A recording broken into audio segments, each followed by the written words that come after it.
Mic check. 1, 2, 3, 4. Check, check, check. 1, 2, 3, 4, 5. 5, 4, 3, 2, 1. Check, check, check.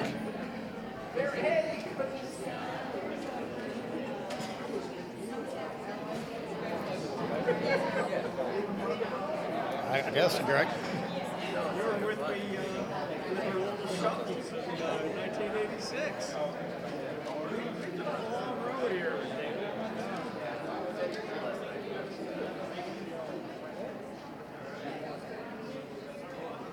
You're too kind. You got more important things to do than pick up paper.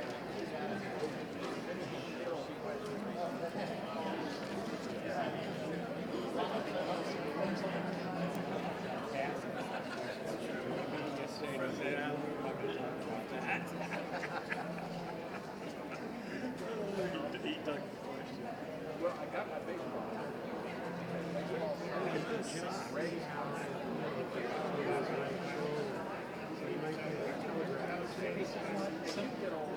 And I did have the 12-meter.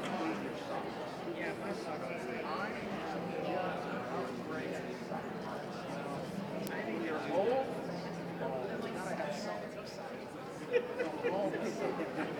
I like that.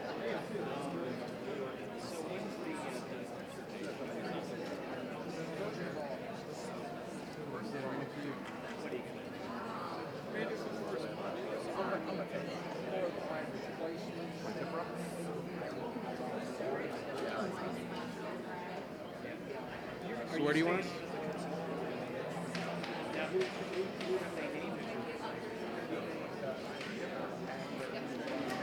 Raphael, you want us on this side too? Okay. Let's go over here.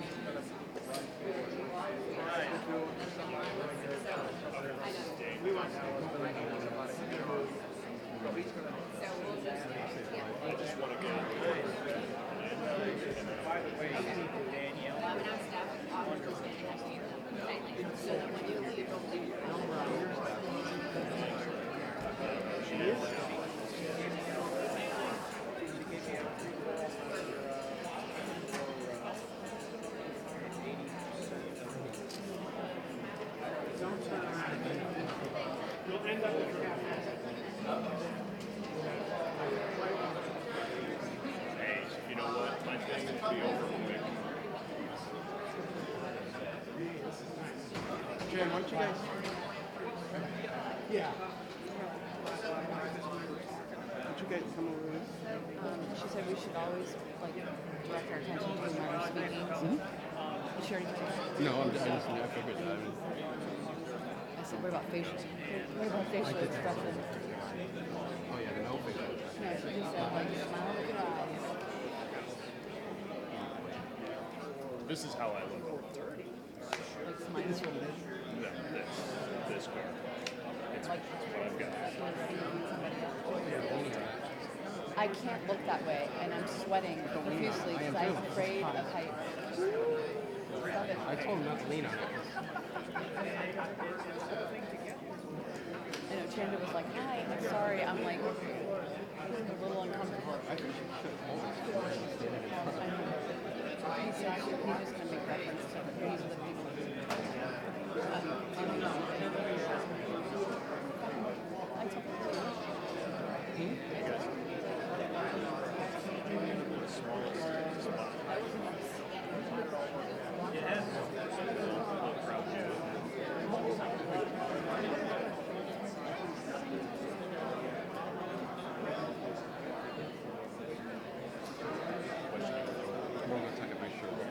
Untucked.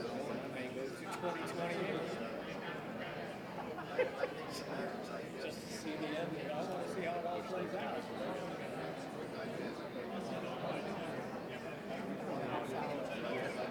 Yeah, me too.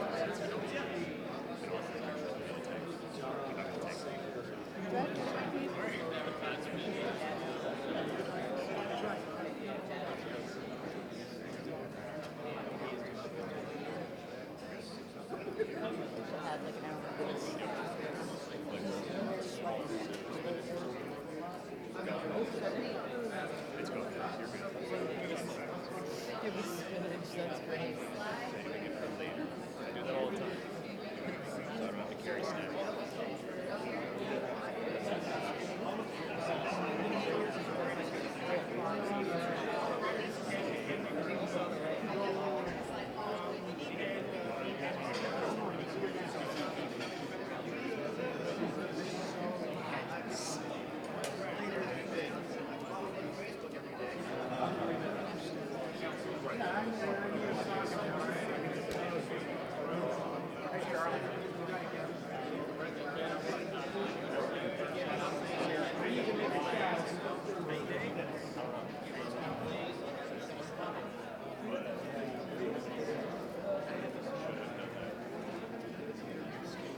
We'll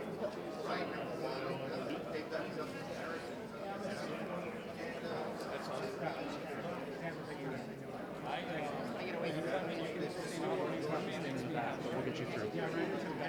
Bill's coming. He just went. Bill went to tuck his shirt in. Bill went to tuck his shirt in. Except he hasn't come back out yet.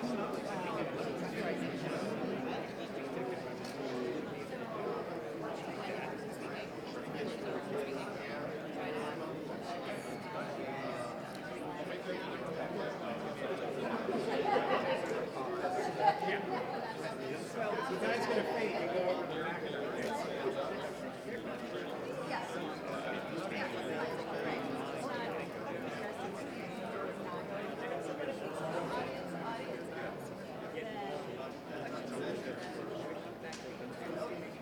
You know what I mean?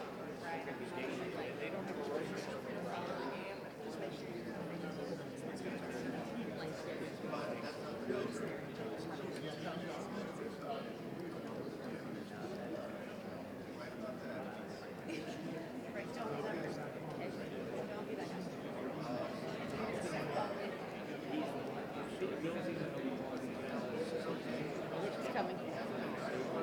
He tried to get out. Hurry up. I'm gonna stand right over here. I'll stand behind Barely. you. I'm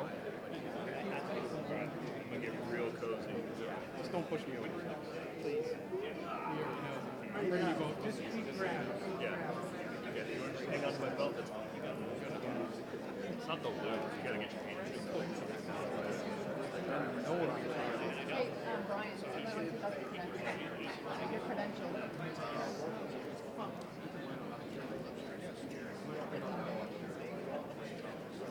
In your shoes. No.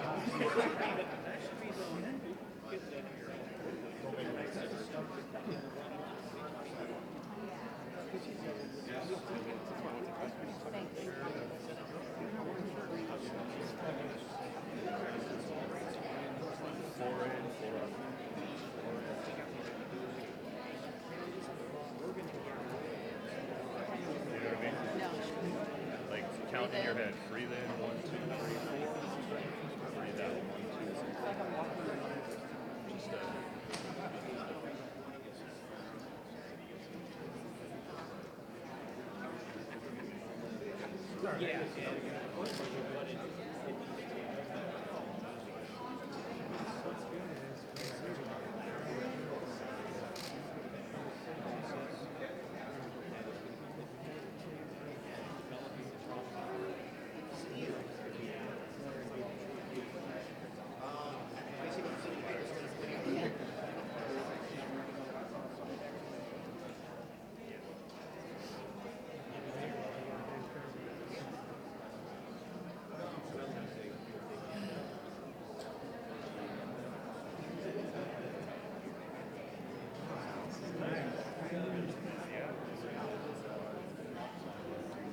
Probably yours.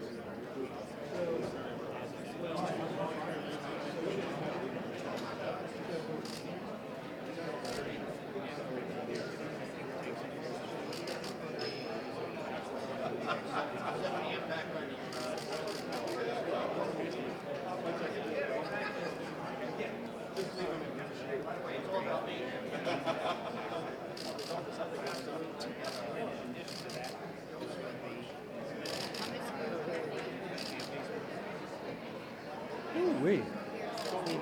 Good afternoon. Why not? I'm gonna go around. Go ahead. Thank you. Birthday girl. Barry. I don't know how you're gonna grab it. So you're gonna grab the mic. Are we all here?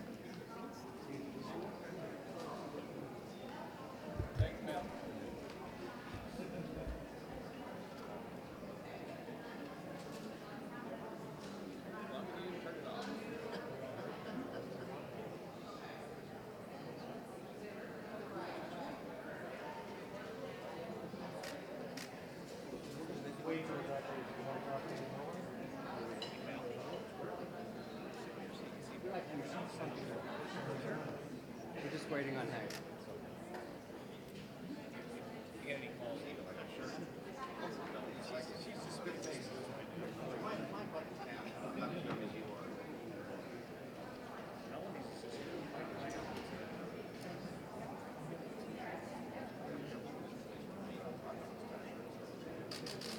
Trippy down there.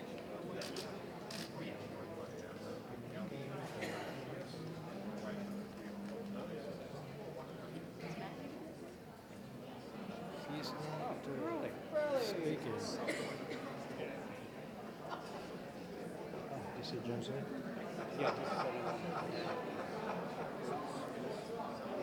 How we doing? Good? Yeah.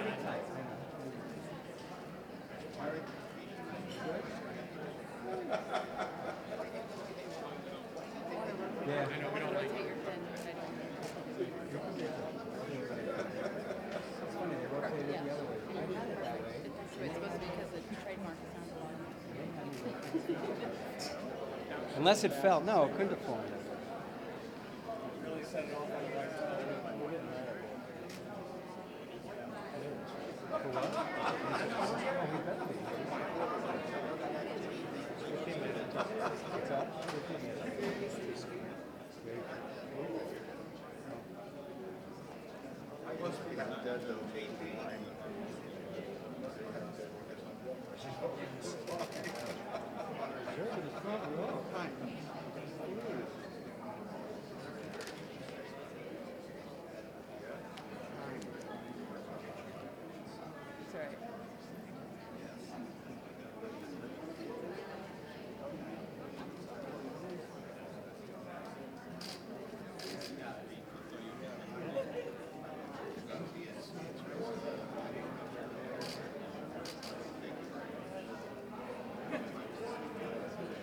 You could have a shot. You totally forgot that Hank's kicking this whole thing off. He's not Yeah. Well, we're early. Yeah. Just a quick apologies. We are going to wait until 1 p.m. to get it going. So, or actually, Hank is here. Excellent. Thanks.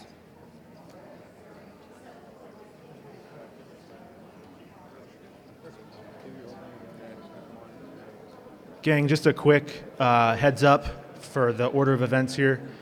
After Stu, Matt, and Brian speak, we will have a Q&A portion. There will not be one-on-ones afterward, but we will have an extended Q&A to answer any questions you may have. And we'll have microphones to pass around the room to the best of our ability. Thanks. Is everybody able to hear okay if it's at this? Because we turn it up, down, sideways. We're good? Up. If there's any way we can pump up the volume a little bit.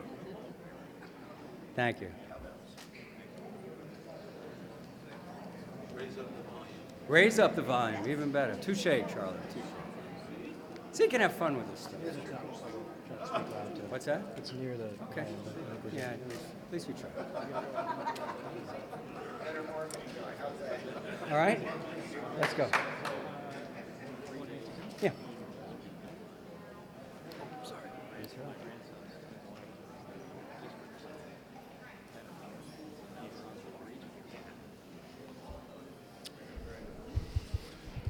Welcome. I'm Hank Hine, the museum director. What better place than the Dolly Museum to host the latest conversation in our community? Surrealism is the art of bringing the unexpected to bring new solutions. In that way, we welcome our fellow surrealists, the Tampa Bay Rays. Stu Sternberg, principal owner, Matt Silverman, president, Brian Auld, president. Mr. Sternberg, welcome.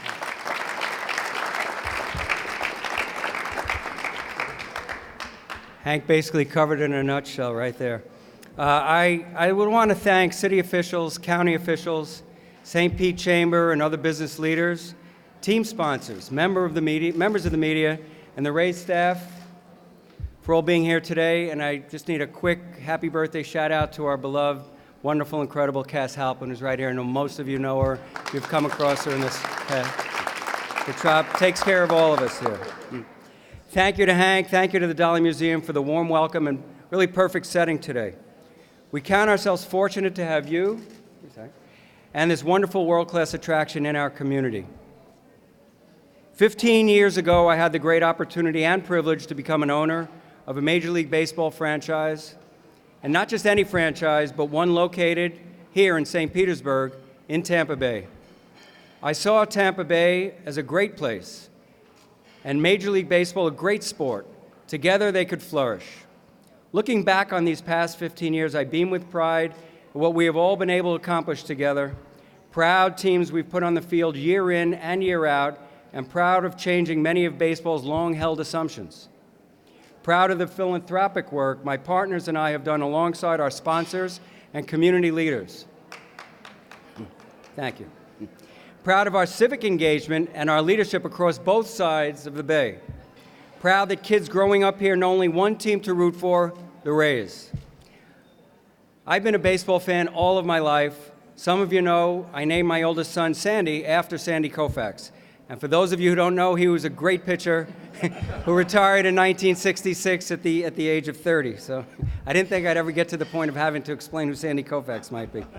And probably it is not lost on this crowd. I believe in the game of baseball and all the joy that it brings, how it can bring people together, and because of that, I will continue to do all I can for it here. Now that my youngest child is off at college, my wife Lisa and I have purchased a home here in beautiful downtown St. Petersburg. I enjoy all the time I spend here, and now as a resident, I feel even more closely connected to this great area. When my family and I walk around St. Pete or spend a day at the beach and see folks in all the Rays gear, I still get goosebumps. As recently as this morning, as recently as coming over here to this event.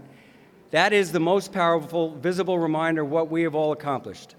The Rays have become a community treasure, and I cannot be more proud of what our employees have done to make that a reality. I want to publicly thank our leadership and all of our employees for all that they do on a daily basis. Thank you all very much. We are generally not ones to trumpet how we operate in all that we do. However, today is quite a different day, and I'd like to pause for just a moment to highlight that. So Brian Auld, can you please step forward? Brian and Matt Silverman are two team presidents, a little surreal in itself, and they have known each other since they were kids. Brian joined the Rays 15 years ago, soon after our ownership. Prior to that, he was a fourth grade teacher. Many of you might not know this. He was a fourth grade teacher at an economically disadvantaged school in California. He helped craft our long-term mission statement to energize our community through the magic of Rays baseball. Brian is going to speak to many of our community initiatives, but there's one that I'm particularly proud of.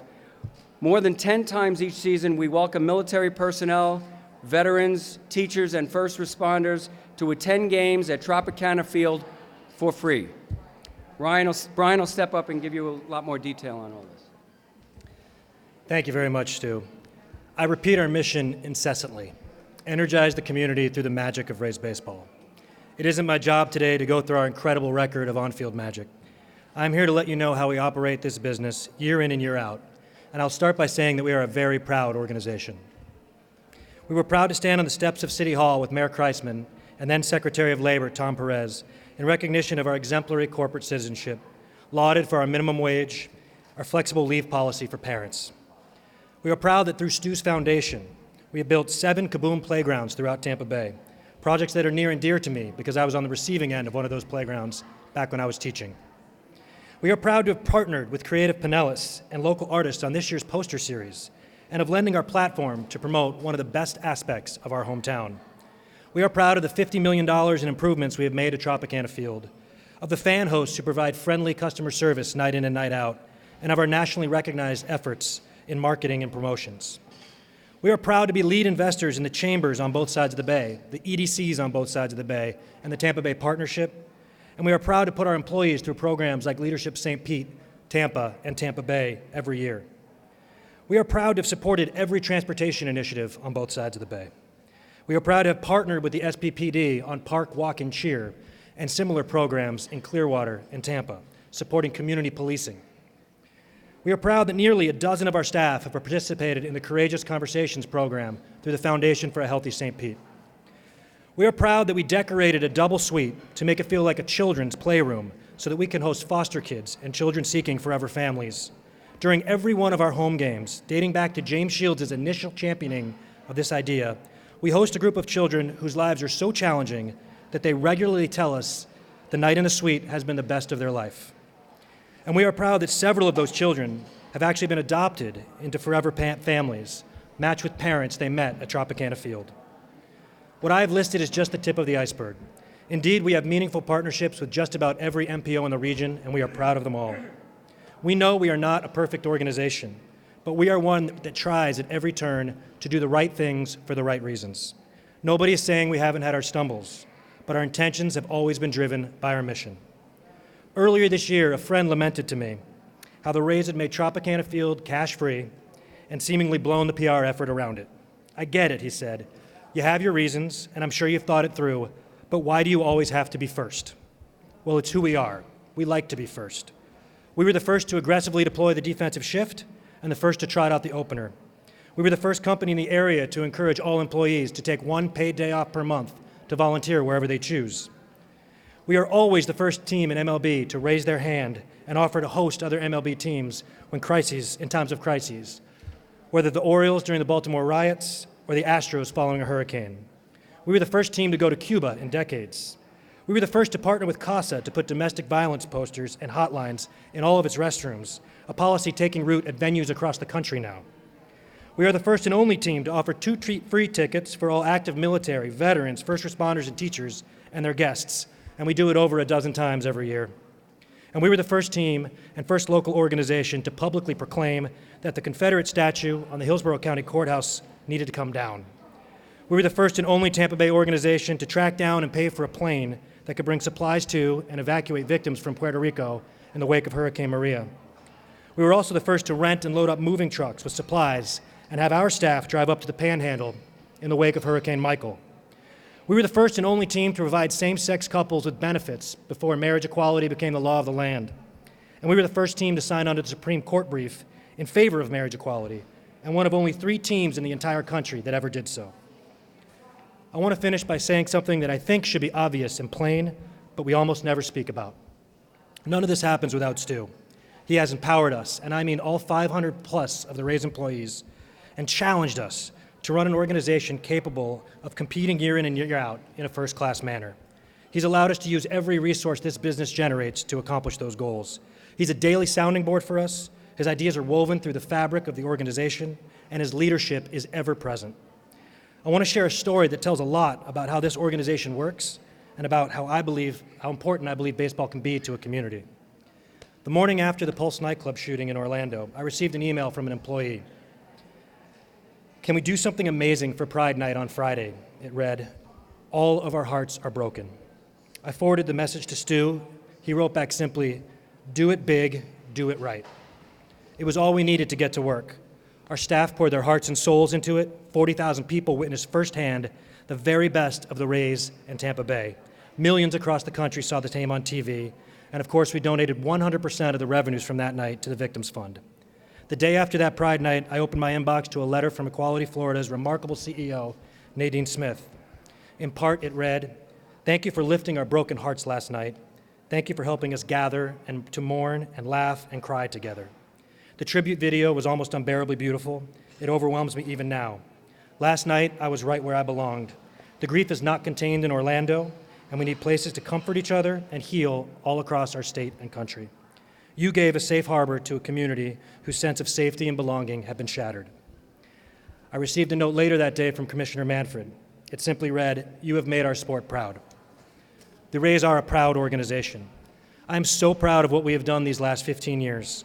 When my young children one day ask me about what it was like to work for Stu Sternberg and the Rays, I'll show them my AL championship ring to be sure, and I'll tell them about Game 162 and Dan Johnson and Evan Longoria. But I'll also share Nadine's letter and the text messages I received from my African-American friends following the Confederate statue statement, and the letters of thanks from the children who met their adoptive parents at Tropicana Field, and the letters of appreciation from the families whose lives we've touched in the Panhandle in Puerto Rico.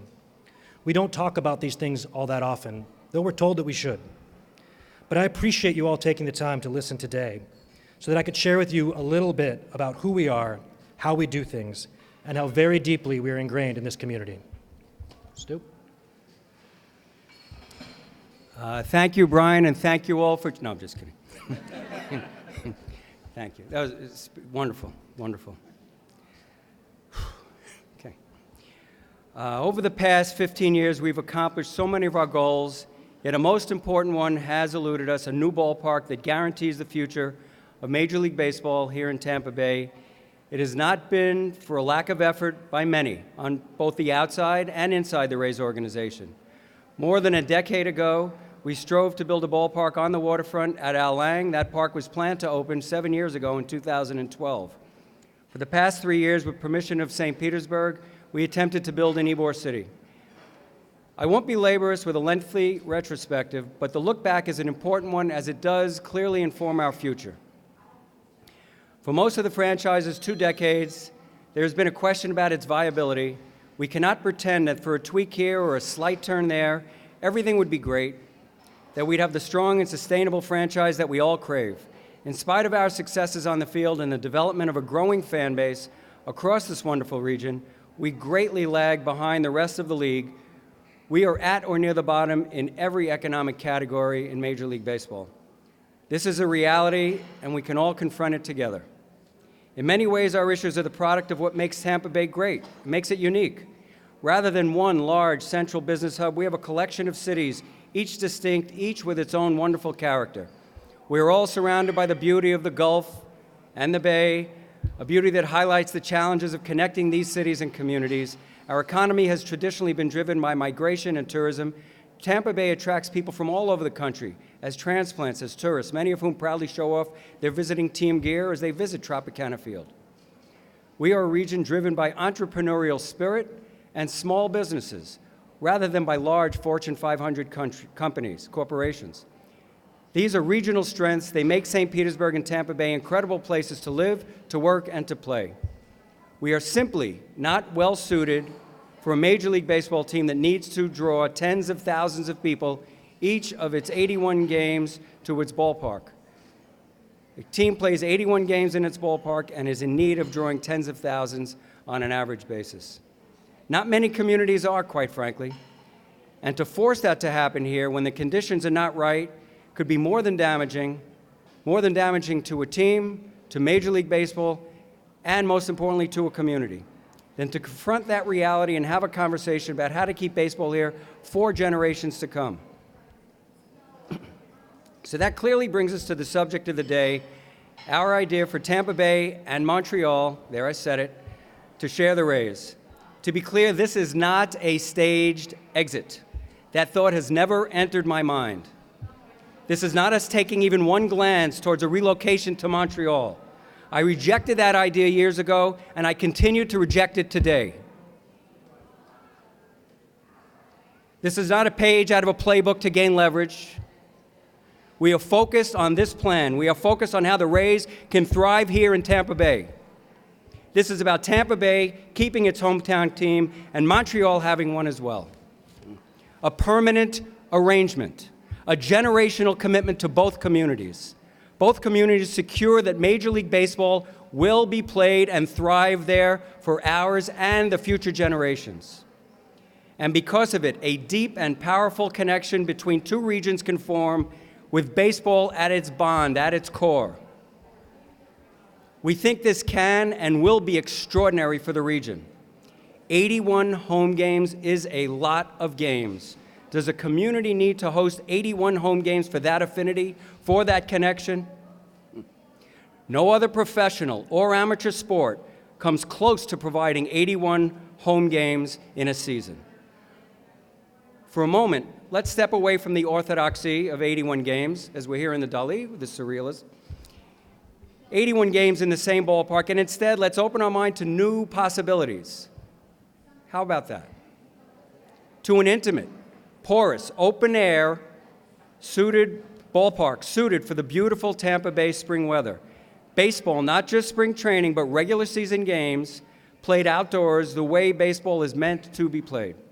Where you can see your baseball team play many times a year, you can watch them on TV, listen to them on the radio, Follow them in any way, shape, or form you would like, and follow them all the time. A ballpark embedded into its surroundings that is a gathering place for the community, open year-round for baseball, for soccer, for concerts, and many other events. Enchant is coming in. I just felt I'd get that in there. That baseball team, the baseball team that can and should be a compelling and competitive one year in and year out. A franchise with a strong financial foundation, much closer to league average than league worst attendance. A team positioned for on-field success.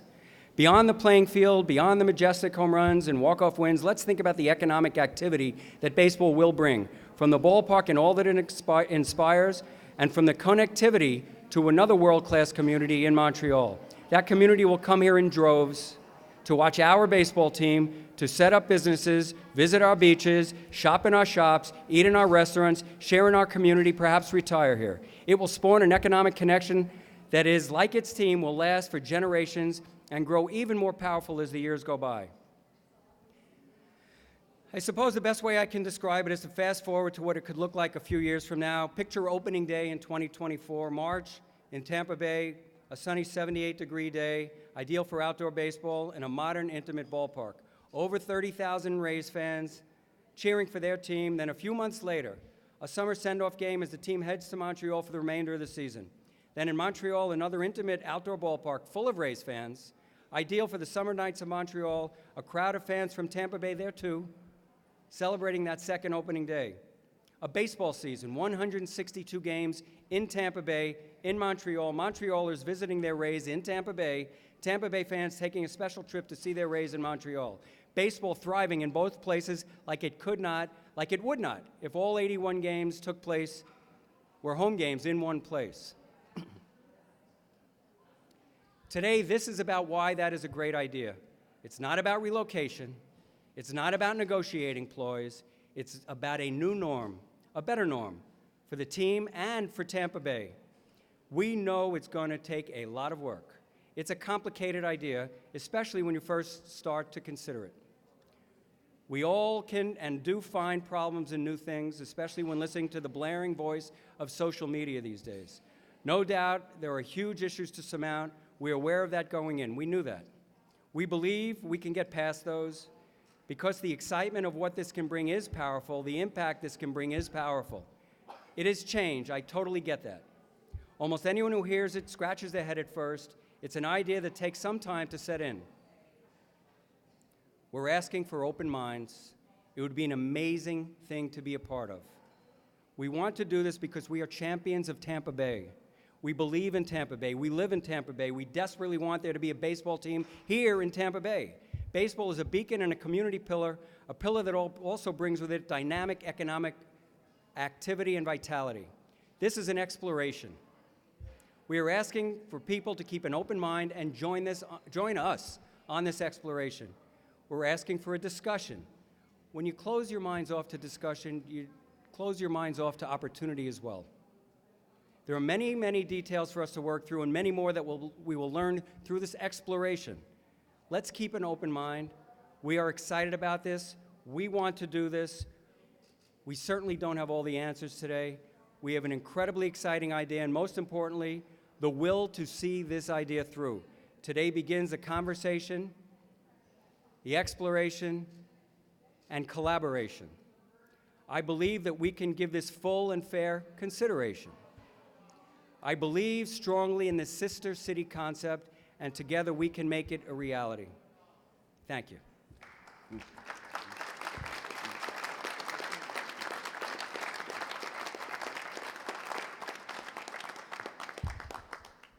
Questions? Comments? Criticism? We'll be handling it. We'll get you all in a minute. Hi, Steve. Thank you.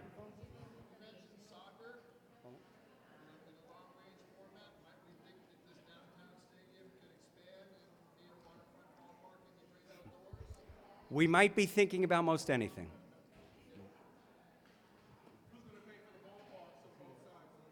Check, check.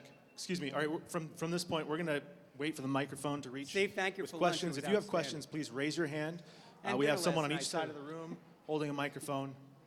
Mark, go ahead. Stu, Mark Topkin, Tampa Bay Times. How would you envision the stadiums working? Are you talking about 2 new stadiums? Are you talking about private partnership? Would you build both stadiums? How would you envision this working, and how could that be possible when you've had the trouble getting a stadium built with revenue stream of 81 games? Okay. We do envision 2 new stadiums. Where the next part of it was, I'll get to the 81 game part. Financing, yes, yes, and more yes. One of the keys to this is when we explored Tampa recently, and when we explored downtown here, but more in Tampa, we needed a roof. Down here, we had a sail and all. The cost of building the ballpark here is dramatically less. And as far as the 81 games, how do we pay for it? We're focused here today on what we need to do and what we can do in Tampa Bay. And what this means for Tampa Bay is a smaller commitment because it's roofless, and ideally greater economic activity because we are connecting with another market. Steve Carney, 95.3 WDAE. I know you expected there to be backlash from the community about splitting the season with Montreal. Are you surprised at the amount of backlash that you've gotten? I mean, we've had informal polls saying that there are a large majority of fans in the area that would rather have no team rather than split the team. I think the vitriol, some of the level of it was a little bit further than I might have thought, we might have thought. Look, as I said, as I wrote and I spoke about, it's new, right? When we first heard it and thought about it, it took some time to start being approachable and get our minds around it. I totally get it. If somebody says better no baseball than a big chunk of the season, then there's nothing I can really say to that. I'd like to think that people aren't feeling that way. Stu, Justin Grenett, CBS Tampa. If the Montreal side of this doesn't work out, would you still consider 81 games here in the Tampa Bay area? That's not our focus at this point. We are straightforward on trying to get this done. And it's true, we need to have it in Montreal as well and have it here as well. As far as getting it done here, we never say never. But it's after all we've been through and what we've learned over the last few years, it's highly unlikely. So you wouldn't say boom or bust if the Montreal side? I could say it would be highly unlikely. Dave Revere. Mr. Sternberg, Dave Jordan, Spectrum Bay News 9. 2 questions. Have you lined up financing for the ballparks in Montreal and here in Tampa Bay? And of course, the team, as we know, is contracted to play through 2027. They need a memo of understanding from the mayor. He said last week he was not going to issue that. Have you spoken to him? Have cooler heads prevailed? That's a lot. No financing has been arranged or approached or broached in either place.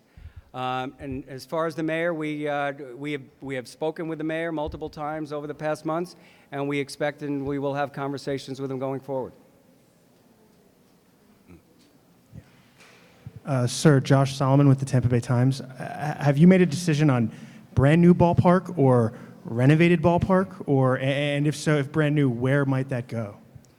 We are expecting it to be a brand new ballpark in both Montreal and here in Tampa Bay. Where it would go as part of the exploration. Stu, John Sable, ABC Action News. 2 questions. One, I'm curious to understand the timing of this announcement in the middle of the season. Why now, and why not at the end of the season while this team's playing well, knowing that the players have to answer to some of these questions and could very well be a distraction? And the second question is, in your vision, when would you want this to take fold? I know we understand the lease with St. Pete and the Trop, but if you had put a timetable on how many years from now you'd like this to get done, whether it's either after that lease or in the middle. Ideally, this could have, would have, should have waited till after the season for exactly the reasons you mentioned. I know we have a resilient bunch of players, and we are having a great season. I had spoken to the mayor, and it's public certainly. I don't get into private conversations. I've spoken with the mayor, and he has said it as well, that we would get back to him by the end of the summer. So it was a fait accompli that some news was going to be delivered by the end of the summer. And if it was going to happen by the end of the summer, why not do it at the beginning of the summer? But there were some other circumstances involved with Major League Baseball needing to approve this as well. The second part of it was, perfect world, ideally 2024. But again, this is all sort of in the ether to try to get it done as we try a discussion going forward. Stu, Martin Fenley with the Times. You have a park where people are already staying away from it in droves. What makes you think, realistically, as far-reaching in thinking as you are, that a bunch of people being told, you get to watch us for half a season, then we're out of here for the rest of the season? Why would more people come to your games then? Is it take it or leave it, or what is it? What's the theory there? Yeah, I don't think people are, I'd like to characterize, I don't think they're staying away in droves. A million people showing up to baseball is a lot of people. I don't know how many other events or how many other enterprises here draw 1 million people to them on an annual basis. What we would like, well, that's the first part. What I'd like to address is the idea of 81 games. Many of our fans, quite a large number of them, come to 1 or 2 games a year. They will obviously still have the opportunity to come to 1 or 2 or maybe 5 games a year. So if we're able to compress those 1 million fans or more or a little less into a shorter season, that would be a perfect scenario. Mr. Sternberg, Michel Chabot from Radio-Canada in Montreal. Have you had talks with Mr. Bronfman? How long has he been in this project? And we hear that they might buy some shares from the team. Is that true? It's also a lot. I had met Stephen Bronfman a couple of years back.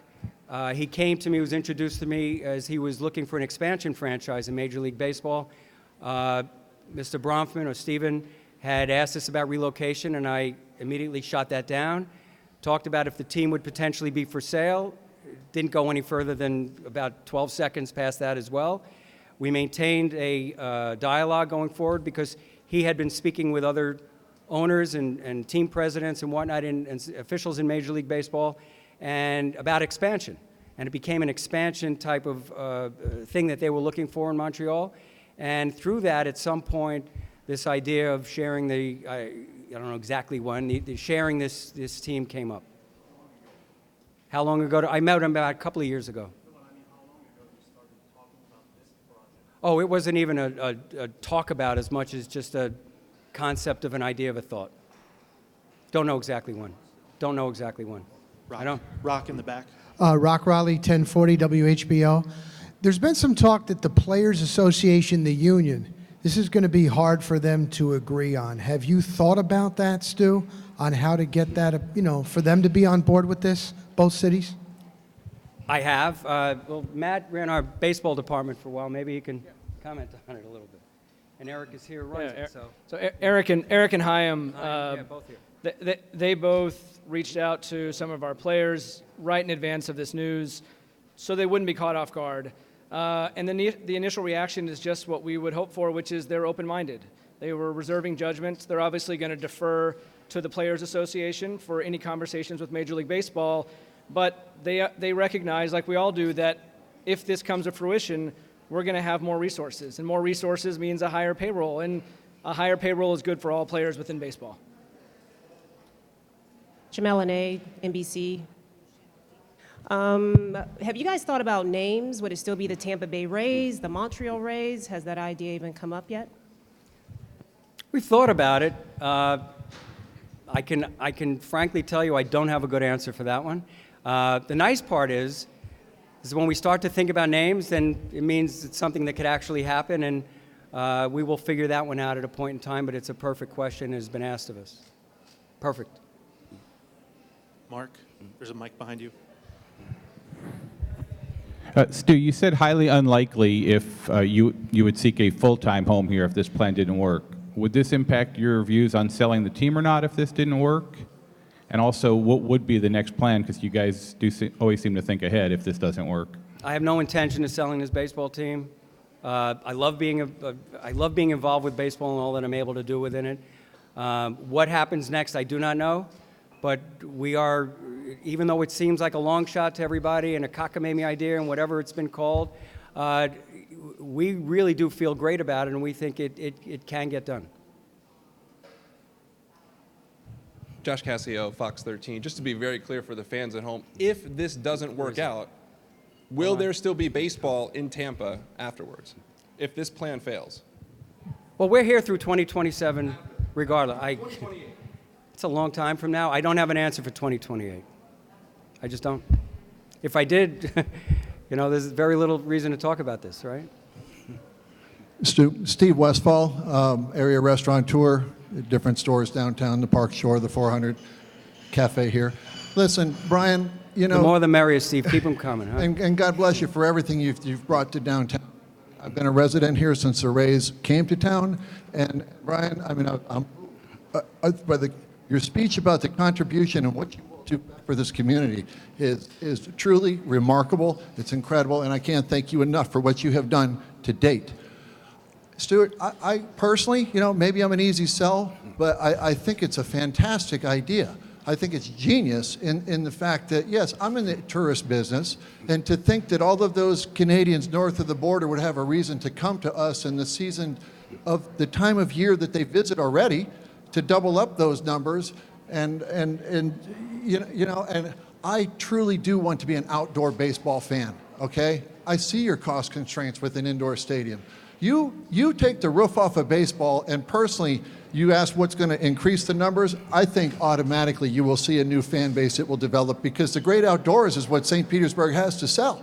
And so it's genius, all right? Cut it in half. I'll try not to be too long-winded, but, if the stadium down here needs an opportunity that could be used also for the Rays, for the Rowdies, just as soon as the Rays go to the border and give us a reason to escape the heat and there as well.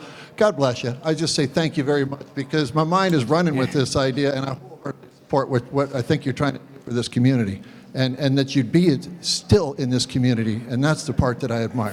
Thank you, Steve. Can we have some more of those, please? It's outstanding. Look, when it starts to sink in, I think people will get a sense of it, especially from the commerce part of this.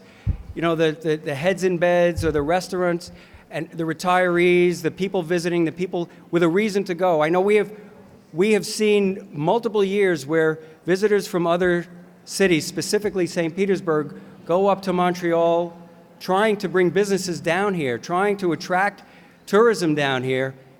I mean, this is just open the pipe. Scott Smith, WTVT. Sorry. Go ahead. François David from Journal de Montreal. And the splitting revenues with Montreal, or maybe selling part of the team to Stephen Bronfman in Montreal. Could you tell us what's your plan with that? Because in Montreal, having half of a season, sometimes with the government bodies and everything, could you maybe sell half of the team of the Rays to Montreal? Well, we strongly envision, and the way it's going to be, this is one organization. This is not going to be that organization, this organization, two separate business entities. We have partners right now, local partners, at least one of them who is here today, very supportive people. We believe it's important to have some local ownership involved, but I have been clear with Major League Baseball, and it was a very important part of it that I am going to be the control person in charge of this, and Major League Baseball looks to one person, one individual to make the decisions, and that's the way it would be if Stephen and others, if we're able to get this done, want to be and come along for this journey, then we'd be open to it. It'll be one team. It's just going to be one team. If we generate $1 there and $2 here, that means we've got $3 to spend on payroll, or $2.98 of it at least. Yeah. Stu, Scott Smith, Fox 13 here in the back to your left. Appreciate Steve's comments, but I think by and large, the diehard fans don't really see the dollars and cents of it. More, they're passionate about a team and kind of selfishly want that team. How much of it do you think about alienating the diehard fan base that is selfish to have the team? I mean, selfish, for lack of a better phrase, to have the team all to their own. Well, you said it, the all to their own, right? Ideally, and if this had been all to their own and the numbers were different here, dramatically different, not a tweak, as I said, or a slight turn here or there. We've been through this long enough that all for their own is not going to be an option going forward. It's just not going to be an option going forward. Greg. Not at the current levels or anything close to it. Stu, it's Greg Allman with The Athletic. I just want to say, we knew the price tag of the proposed stadium in Ybor, and as you look at something here that might have an open-air stadium, knowing how much funding was an obstacle before, ballpark how much might be saved and the cost of a new stadium if it is an open-air stadium in the same place for this team here? Each stadium and each facility that gets built for any sport is different depending on the area that you're building it in. Some need a lot more as far as land costs. Some need a lot more as far as infrastructure costs. This one in particular that we talked about had a huge amount of money dedicated towards a roof, and that wouldn't be necessary. So along those lines, if you wanted to have the same goal of the same stadium in the same place, would being open air save $200 million or $400 million? How much could that save? Melanie?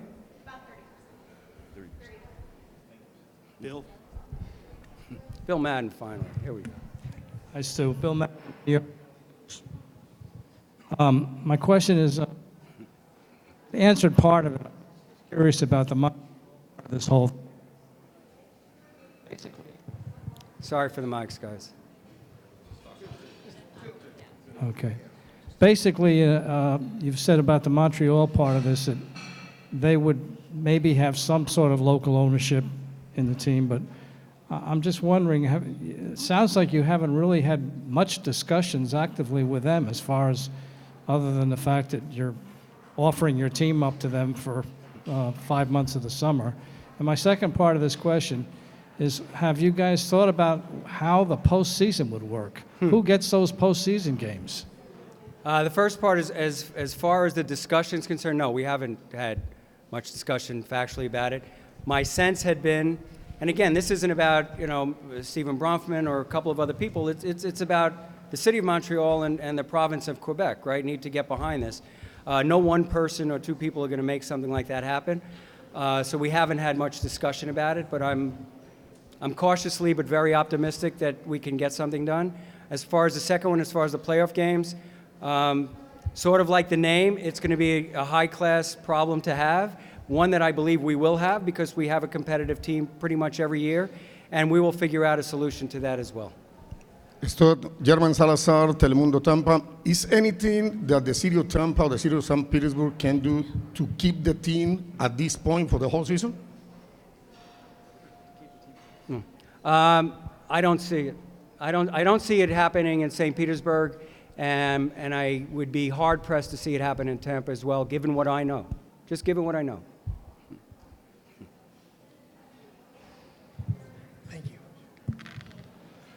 Sir, follow up to another question you got regarding 2028. Is that a commitment then to stay until 2027? Or are you going to try to buy out of the use agreement? We expect to stay till 2027. If the use agreement had ended, it would end in 2025. We'd be talking about 2026. So this was an agreement that was done 20 some odd years ago, and we stick to the date, and that's what it is. Follow up. So you guys have no stadium location, no financing, no name, no postseason plan. The mayor's not on board. County officials have said they're reluctant to build you a new stadium for a part-time season. I mean, you guys are standing all alone up there. Why did you roll it out this way? Let's go. Roll it out. Why would we roll it out this way as opposed to getting all the ducks in line and trying to get all these things done? Part of that is the ability to have a discussion and a significant discussion. I guess I'm of the opinion, strong opinion and strong belief that no one person, even me, decides where baseball gets to be, right? I can't just decide that it's going to be here in St. Petersburg or Tampa Bay. We have partners in Major League Baseball that get to weigh in on that as well. We have elected officials who get to weigh in on that as well. We have the public at times who get to weigh in as well. The taxpayers weigh in on it as well. So I can't decide that, nor should any one or two people in the elected officials necessarily get to weigh on it either. So what we're trying to do here is get some, quite frankly, is get some excitement, lift the boats a bit, and let's get together and explore the possibilities of what we believe is a creative, sensible, extraordinary solution to keeping this team and keeping baseball in Tampa Bay for many, many generations. Bruce Lowett, TBT and Barstow Communications. Montreal had a baseball team for 36 years. Its average attendance was about 17,000, which isn't that much higher than what you've got right now. What makes you think that it's going to succeed a second time around? And the second question, if you build an open-air stadium down here, you've been around here for the last month.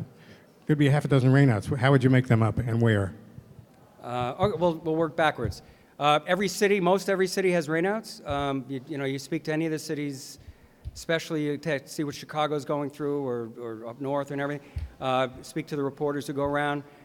We've sat through plenty of rainouts and rain delays. That's part of the. Here we had an electric delay, a couple of weeks ago. That's part of the charm, or that's part of the deal with outdoor baseball. As far as the Expos are concerned, I guess the numbers you say 17,000.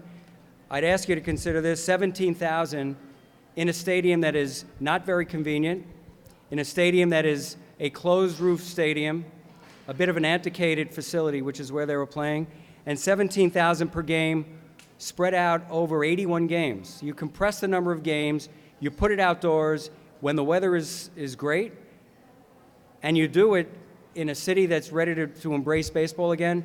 That's really the argument why I believe the attendance would go up dramatically there.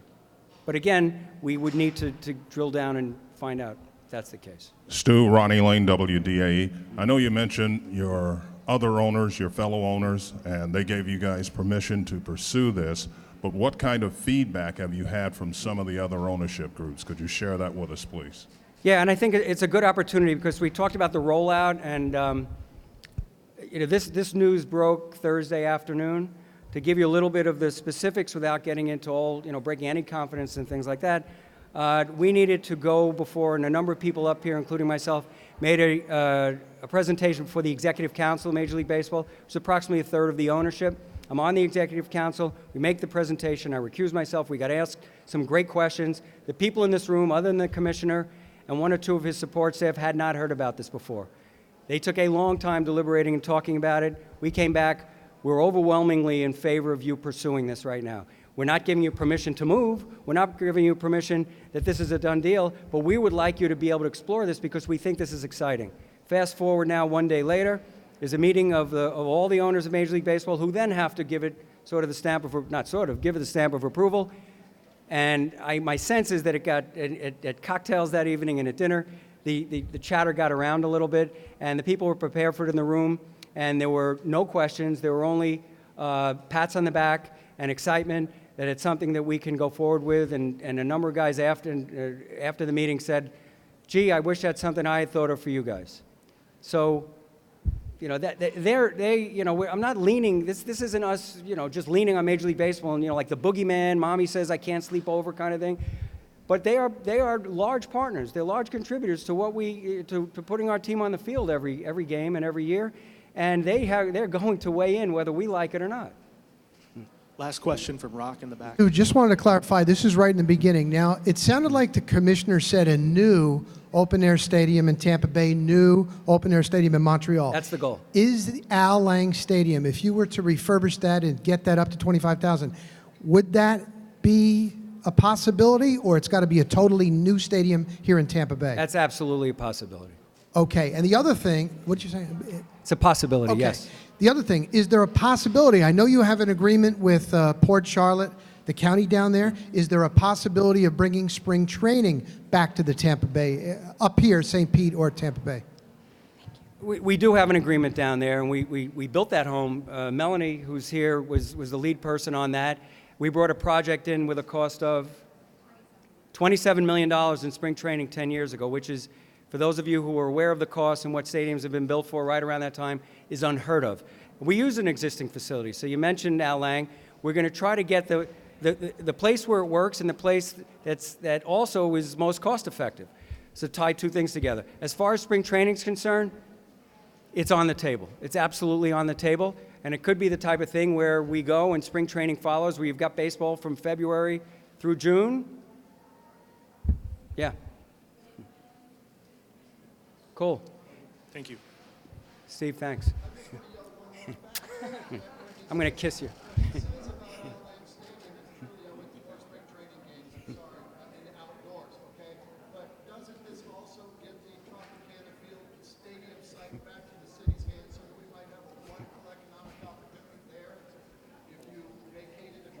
Yeah. The Trop land, which you're talking about, at some point it's coming back to the city. Is it going to come back sooner, midterm, or much later? And look, part of I'll look back in history. Part of our thesis that to try to build at Al Lang's first was to get that trop land developed, and which would have started, 6, 7 years ago, and would have energized for baseball down here. Having something there that connects, and now has gone past down Central Avenue, past the trop, and the city is growing like this, and growing in the way you want it to do. This would be an incredible shot, not just in the arm, but a real B12er. Thanks. Thank you all for your time. This was extended today. The tight quarters. We appreciate the open minds. Oh, sorry, Jim. Yes. Jim's one of our partners at the Rays and has been a great supporter of ours. And all I know about this is what I've read in the paper and what I've heard today. So you're hearing it from me for the first time. I think it's a brilliant idea. One of the things that I think that we should be aware of is that the idea of having a team shared with 2 cities is not that crazy. There's a whole lot of Yankees fans in Tampa, and there's a lot of Phillies fans and Blue Jays fans in Clearwater, and they treat them like they're their own team. And they're there 1 month a year, 1 month a year. And they're spending almost $100 million to build a park for a team to play there 1 month a year from Canada. So I think the idea of our having 40 games a year here is far superior to having a team just for the month of March. And I think that the idea of the trade that it will develop between the 2 countries, because the entire country of Canada talks about their 1 baseball team. The entire country of Canada is going to have 2 baseball teams to talk about, and that's very good for Tampa Bay and St. Petersburg. So I think the idea is brilliant. I've heard it for the first time, and I congratulate you on your out-of-the-box thinking. Thank you, Jim. Thank you all again. Thanks for your patience today. Thanks for listening.